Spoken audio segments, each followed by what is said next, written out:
everyone, welcome to Flower Press. In this episode, I chatted with the incredible Julia McCarthy, founder and creative director of Friends with Frank, a Melbourne-based brand known for designing high-quality, classic, effortless women's wear. Julia holds many titles, including founder, creative director, style visionary, retail innovator, and a mother. So, Jules, I'd love for you to tell me about Friends with Frank. Yeah. So we are a Melbourne-based women's wear label that focuses on everyday outfitting. We kind of focus on classic elevated pieces, those kind of no-brainer items that you just want to put on every day and make getting dressed kind of feel easier. And super chic. Like, your clothes are incredible, amazing. I would love to hear how Friends with Frank came about, what inspired you, a little bit about that journey. I never really intended to start my own business or even a fashion brand. I worked in retail for so many years and then in buying and merchandising for a big box retailer, but I always was really kind of looking for pieces that I couldn't find on the market, and they were just simple pieces, like a kind of white button-down shirt or like a camel wool coat, and I just found that everything on the market was too overly designed. And so I was looking for pieces that were classic, kind of everyday wardrobe pieces of really good quality. I knew kind of the process of finding a manufacturer, and I found someone who could do really low units for me. Like, I literally started off with one or two, and I had them made for my sisters, like a coat made for my sisters and I. And then people were asking me if I sold them, so I started selling them to friends and friends of friends. Did you have a website? Or? Then kind of built a Facebook page first. This was back in the day, before Instagram. And it kind of just grew from there. So it was a real side hustle. I worked full-time and then quit my full-time job about 8 years ago and took it on full-time, and then the brands kind of evolved from there. You know what's funny? I actually started my business in exactly the same way. I just started it as a little bit of a hobby, and if I could make a bit of pocket money out of it, that's great. what it was. It was pocket money. Yeah. There you go. Yeah. Oh.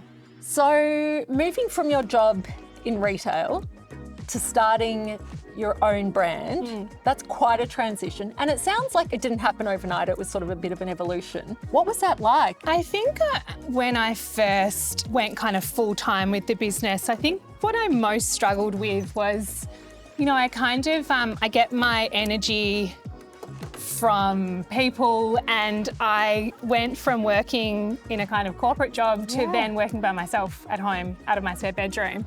And this was before working from home was a thing.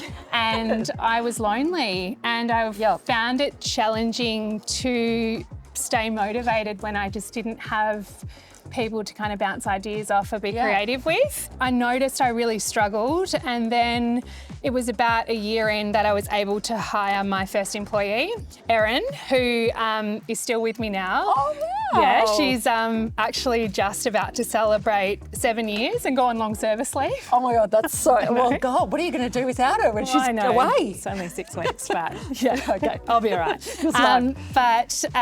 So she's my PR and marketing manager, and it was just great to kind of have an employee and kind of build the business with her. Yep. And then we were able to then afford a small kind of space in a co-working space called Kensington Collective, which is where I met you. Yes, yeah. And then as we were evolving as a brand, we would start to have customers who would email and say, I don't know my size, can I come in and try it on? And, I'm going, I would love to have customers come and try them on, but I just was hesitant because I just didn't feel like the space was reflecting the brand I was kind of trying to build. Yep. So that kind of really gave me the motivation to find our next space, move out of Kensington Collective and kind of start to build a bit of a retail showroom. We found this amazing space in Richmond, which was kind of down a little side street, but amazingly the whole of the Mecca head office is also in the street. So we share the street with Mecca. Which is your customer, Which is our customer. It's about 600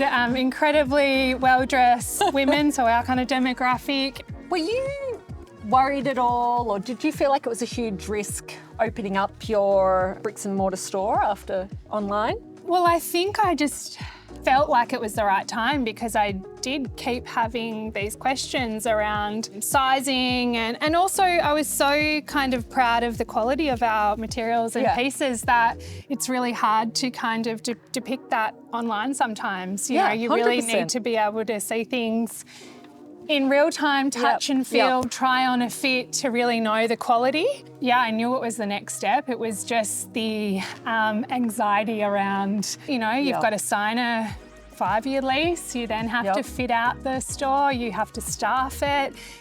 There's so much that goes into opening a retail space and it's ongoing. You know, it's a daily kind of challenge. So when we found our space in Richmond, we signed the lease in January 2020 and we're so excited. And then COVID hit.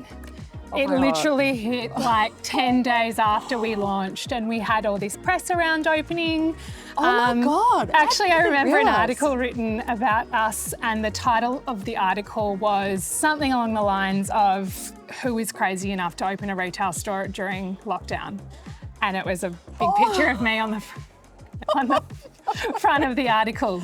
Yeah, we had to shut it down and we had to pivot and it was a really anxious time because we didn't know what was going to happen. No, none of us did. But it was so stressful. Yeah, it was stressful and we were in and out of lockdown. So when lockdown would lift, we decided to pivot and operate the showroom on an appointment basis. So we set up appointments and we did one-on-one appointments. So a customer would have half an hour or an hour. We would do styling and outfitting. And it was actually a really great lesson of giving customer one-on-one attention and really kind of understanding what they're looking for, what their needs are, and kind of how to style them, which is really, we've taken that into our approach to retail today. So I do a lot of staff training with our retail team. We've got an amazing retail team. You know, I tell them kind of anecdotes about a certain piece or some fabric, why it's really, you know, something doesn't crease or it washes really well and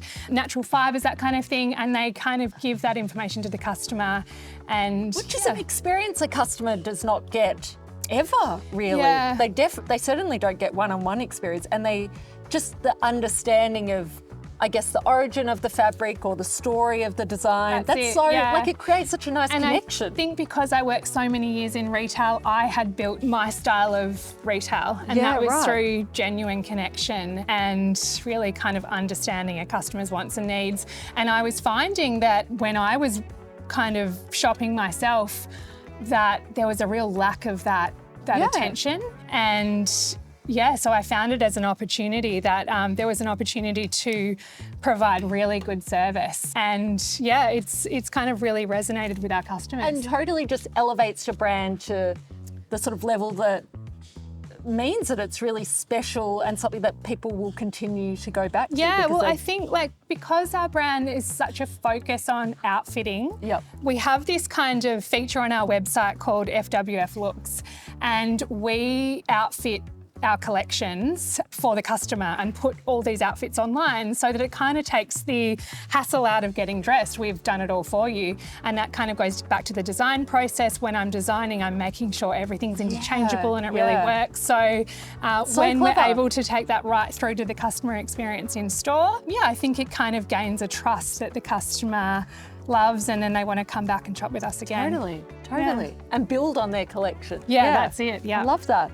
So I would love to talk about your beautiful Gertrude Street store in Fitzroy. It's absolutely stunning. I'd love to talk about the design of it and how that came about. Is it a flagship store? Can we call it that? Yeah, we're calling it our flagship store. So I think it's just that natural progression from Richmond being our showroom space, as I mentioned, not on a shopping strip. So it was about finding the right location, and I love Gertrude Street, Fitzroy. You know, it's just got beautiful shops and just a great energy. Amazing kind of personal style, great for people watching. As soon as we found the location, I knew exactly who I wanted to work with, and that was an interior designer called Georgina Jeffries. And I was thrilled when she said she was a fan of the brand and she'd love to work on the project. So that was so good. A huge win. And I think I really wanted the space to continue to tell our brand story and have a real real friends with Frank energy in the space, which was a warm and inviting space that kind of felt like home. We really wanted the customer to feel like they're kind of trying on our pieces in their own wardrobe. Yeah. Is that the design brief that you gave? Yes. Yeah. Yeah. And it's a small space. It's kind of 50 square foot. Houses our whole collection, and we've got the kind of beautiful elevated area, which is our change room, and it's floor to ceiling sisal carpet. So it's really kind of cozy and cocoon-like. Yeah, beautiful. So nice. And we've just got beautiful details around the store, beautiful textural details. You know, we source this beautiful Italian vintage lighting, and our wraps are custom made, and they've got these beautiful kind of jewellery-like details on them. So if you step into the store, you know, look around at the details, because that was really important to us. Yep. And it just kind of was the next chapter of our brand. And yeah, we've been open for a year now, and so far so good. It's doing really well. Amazing. Yeah. Like it's a spectacular store. People need to visit the store. It's out of this world. So you are obviously an incredibly busy woman. You run this amazing brand. You are a mum. How do you manage that? How do you juggle it all? I'm sure things fall apart. If you're anything like me, things fall apart routinely. Yeah. But how do you get through? How do you make it happen? It's definitely a daily, weekly challenge.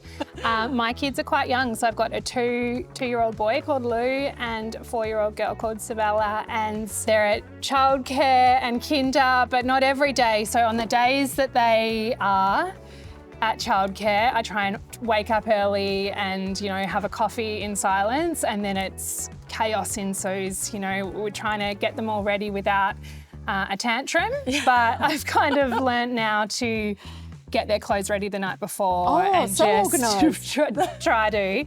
So yeah, get them out the door, get them to kinder and childcare, and then I'll kind of head into the office. And on my days that I am in the office, I'm trying to be kind of as collaborative as possible with my team. So it's kind of back-to-back meetings with production and design, with marketing, with operations. I also, when I can, love to try and duck into the stores, chat to the retail team as well.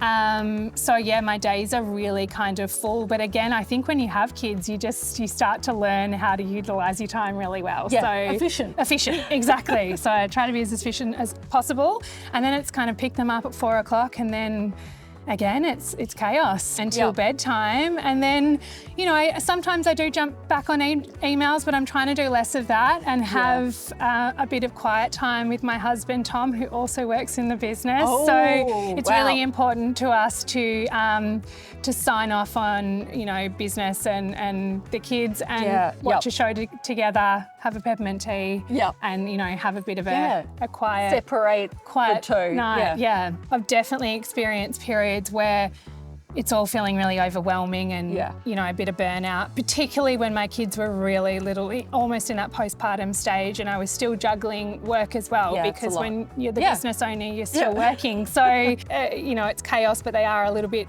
older. So it's getting easier, and you just mentioned to me before, it gets easier again when they go to school. Does. So I'm looking forward to that. Everything you've said is like me just 5 years ago. I have one of the things that I remember. Well, there's this photo. I actually don't remember it being taken, but there's a photo of me in hospital with my firstborn Charlotte, and I'm got her sort of in my arm like this, and the hospital bed, the table for the hospital bed is ahead of me, and I've got my laptop on it, replying to emails with the other hand.